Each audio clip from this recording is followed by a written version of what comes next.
બનાસકાંઠા જિલ્લાના Sihori Deodar highway road પર એક કાર પલટી જતા 3 લોકોને સામાન્ય ઈજા। કાંકરેજ તાલુકા મુખ્ય મથક સિહોરીથી દિયોદર જતા રોડ પર આવેલ આકોલી પાસે એક GJ08 DJ 6772 નંબરની I10 કાર પલટી જતા 3 પલટી ખાઈ ગઈ હતી, જેમાં 3 લોકો સવાર હતા, જેમાં સામાન્ય રીતે ઈજાઓ પહોંચી હતી અને દિયોદર ખાતે સારવાર અર્થે ખસેડવામાં આવ્યા હતા।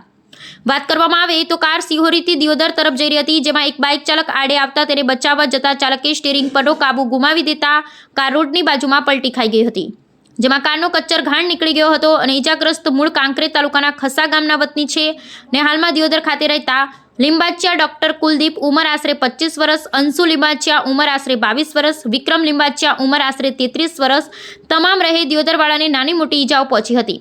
જોકે પોલીસ ફરિયાદ નોંધાઈ નહીં, પરંતુ ક્યાંક આવું ડ્રાઇવિંગ કરવું જોખમી સાબિત થઈ શકે છે। ત્યારે ગુજરાત રાજ્ય માર્ગ વાહન વ્યવહાર નિગમ દ્વારા વાહનની ગતિ મર્યાદા મુજબ ચલાવવામાં આવે તો આવા અકસ્માત સર્જાતા અટકી જાય, એટલે એક જવાબદાર વાહન ચાલકોને આવા સંજોગોમાં લાલબત્તી સમાન કિસ્સો પ્રકાશમાં આવ્યો છે।